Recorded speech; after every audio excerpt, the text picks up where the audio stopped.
السلام عليكم ورحمة الله وبركاته. بسم الله بسم الله بسم الله، اللهم صل وسلم على نبينا محمد. اللهم صل وسلم على نبينا محمد. اللهم صل وسلم على نبينا محمد. إن شاء الله النهاردة هناخد مع بعض أول الحروف الهجائية اللي هو حرف الألف. إزاي نكتبه بطريقة صحيحة، وإزاي ننطقه بطريقة صحيحة، وبحط الحركات وبيتنطق إزاي مع الحركات القصيرة، وبيتنطق إزاي مع الحركات الطويلة. وهناخد مع بعض شوية أسرار كده، ونتعرف مع بعض على بعض أسرار حرف الألف. أول حاجة لازم نعرفها الألف بتتكتب إزاي. أولا الألف من الحروف القائمة. يعني إيه الحروف القائمة؟ يعني الحروف اللي لازم تتكتب واقفة زي العمود كده، لا بيتجه يمين ولا شمال ولا في أي تمويج. تاني حاجة بضع الهمزة أعلاها غير متصلة فيها. الحرف اسمه إيه؟ ألف. ألف وعليها همزة. الألف ممكن تكتب لوحدها، والهمزة برضو ممكن تكتب لوحدها، لكن هي بتتنطق على بعضيها حرف الألف. طب إمتى بكتبها كده؟ قال لي ممكن في أول الكلمة تكتب كده، في أول الكلمة وفي وسط الكلمة وفي آخر الكلمة. إزاي الكلام ده؟ قال لي عشان الألف من الحروف المنفصلة أو الرافصة أو حروف القاطع أو اليد الواحدة، على حسب، ليها أسامي كتيرة جدا. طيب إمتى ما بتصلش قبلها ولا بعدها؟ قال لي قبلها إذا كان يسبقها حرف من الحروف اللي زيها، يعني ما بتحبش تتصل بحد، وهي عموما بعد ما تتكتب ما بتتصلش بحد. طيب شكلها التاني كده، في وسط الكلمة قبلها يسبقها حرف متصل، وهي بعد ما تتكتب ما بتتصلش بحد. طيب الشكل الثالث ليها ممكن نضع عليها الهمزة، يبقى الألف في أول الكلمة أو وسط الكلمة أو آخر الكلمة، هنا في وسط الكلمة أو آخر الكلمة برضو، وهنا في وسط الكلمة أو آخر الكلمة. وهي الألف ملهاش أشكال كتير، لأن هي زي ما أنا قلت من الحروف المنفصلة. طيب هو حرف الألف بالاسم نفسه ألف بيتحط في كلمات بنطقه ألف؟ لا طبعا، عشان أنطق الألف في كلمات لازم تضع عليها حركات. إيه هما الحركات المعروفة اللي بتحرك أي كلمة وتغير من صوتها عشان نعرف نقرأ الكلمات كويس؟ قال لي معاكي حركة الفتح، وحركة الكسر، وحركة الإيه؟ الضم. حركة الضم.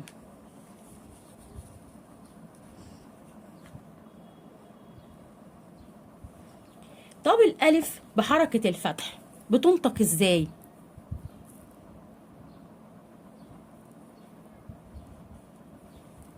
تنطق آ. سر من أسرار الألف إن أنت لازم عشان تنطقها بطريقة صحيحة لازم تفتح الفم. ما ينفعش أقول أيوة هي حركة قصيرة، لكن أول لازم تفتح الفم. لو قلتها والفم شبه مقفول يبقى أنت نطقت الألف غلط. طيب الألف بحركة الكسر، عشان أسمع صوتها بحركة الكسر وضعها في كلمات بطريقة صحيحة لازم تتكسر لتحت وبرضو بخلي الفم مفتوح بس لتحت طيب بحركة الضم، ونخلي بالنا ان احنا الألف لازم تكون على السطر، لازم تنزل بيها على السطر وتقف. احط الهمزة اعلاها غير متصلة بيها، واحط حركة الضم حركة الفتح حركة الكسر حركة الضم حركات قصيرة. طب احنا عايزينك يا ألف ننطقك بالحركات الطويلة، عايزين نمد واحنا بننطقك. هنستعين بمين؟ حركة الفتح قالت الألف بحركة الفتح قالت انتوا عايزين تنطقوني طويلة لازم تجيبولي وسيلة مساعدة ألف. ايه ده؟ عشان نقول عليك ان انت حركة طويلة نجيبك تاني ألف تانية؟ قالت أيوة، ده سر من أسراري. يعني ايه؟ يعني انت حركة قصيرة عشان نخليكي حركة طويلة نجيب ألف تانية؟ أيوة. معنى كده ايه يا ولاد؟ معنى كده ان الألف ليها وظيفتين، ليها وظيفة غير وظيفتها الأصلية. مرة بننطقها بشكل أصلي ومرة حركة المد عشان ننطقها بطريقة طويلة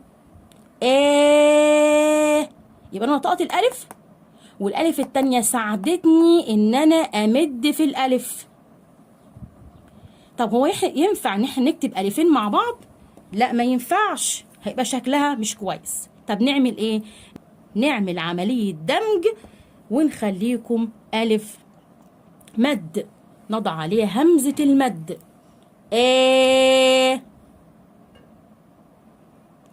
طيب معنى كده ان الالف المد دي عبارة عن ايه؟ الفين مع بعض. طيب حركة الكسر بقى هتستعين بمين؟ حركة الكسر هتستعين بالياء عشان تكون حركة طويلة، مد بالياء ونكسر لتحت ونمد جامد ونلاحظ ان الحركه هنعرف ازاي انها مد بالياء. الياء ما بقاش عليها اي حركه، الحركه الكسر بتكون على الحرف الذي يسبقها. طيب حركه الضم قول قصيره عشان نقول حركه طويله بمد الواو، نضم نخليها طويله، هتستعين بمين؟ الالف هتستعين بالواو.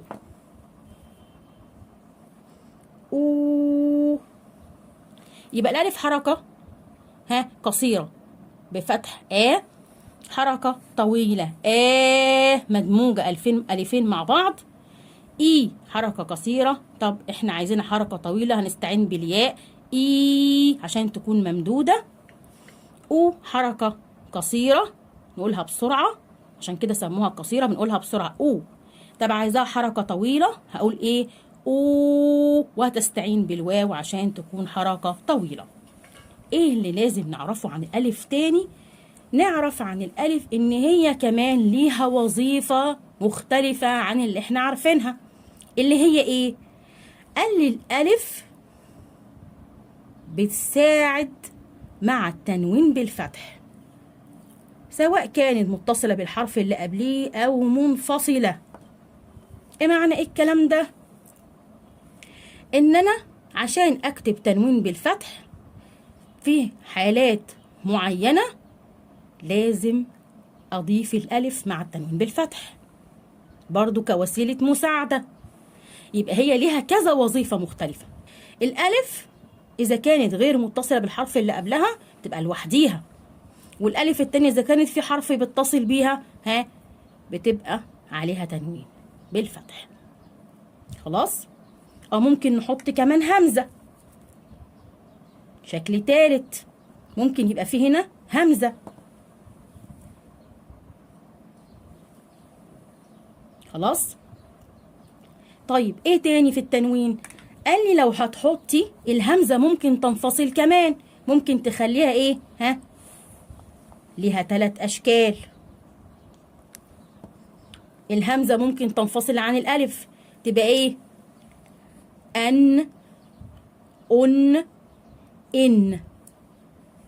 لأن هي الهمزة هي والألف بيبقوا مع بعض على طول بننطقها برضو زي الألف بالظبط.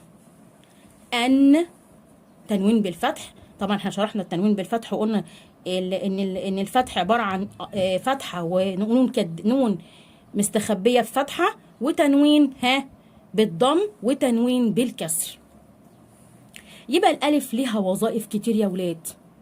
ممكن تبقى تنطق الحركه الاصليه، حرفها الاصلي ننطقها بوظيفتها الاصليه الالف، وتبقى صورتها واضحه جدا وصوتها واضح جدا. ممكن تكون ألف مد بتساعد الحرف اللي قبلها إن هو يكون ممدود، وممكن كمان بتساعد التنوين بالفتح عشان خاطر نعرف إيه ننطقه كويس، سواء كان منفصل أو متصل بالحرف. وممكن نفصلها عن الألف خالص ونحط الهمزة بس عليها تنوين بالفتح، تنوين بالضم، تنوين بالكسر.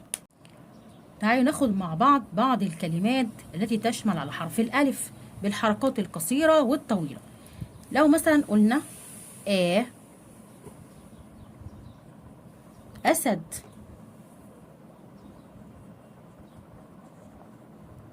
أسد، أسد.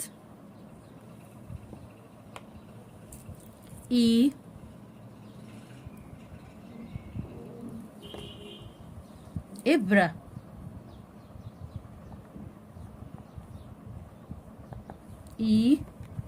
إبرة.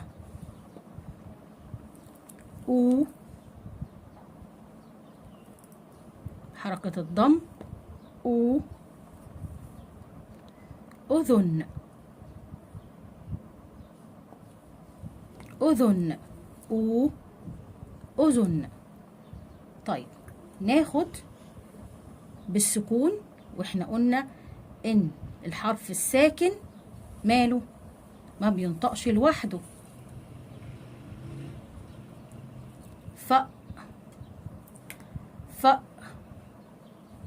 فأر، لازم الحرف الساكن يتبع اللي قبله عشان يتنطقوا مع بعض. فأر. طب ناخد حرف الألف بالحركات الطويلة. احنا قلنا حرف الألف بالحركة الطويلة اللي هو ايه؟ ألف مد، يعني ألفين مع بعض. آية، ناخد مثال، آية.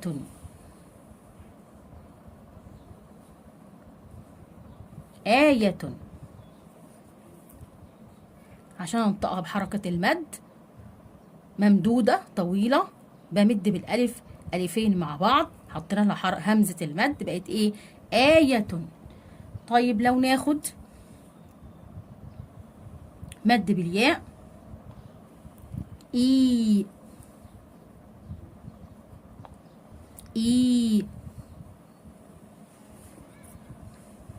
نا.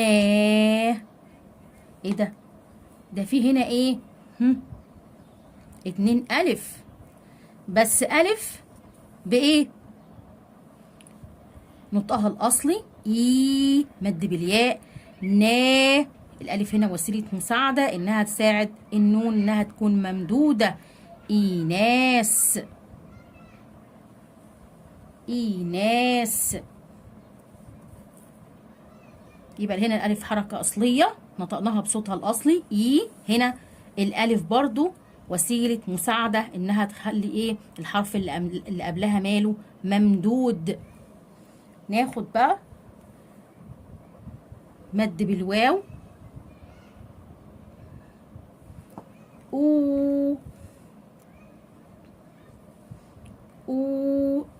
أوت، أوت.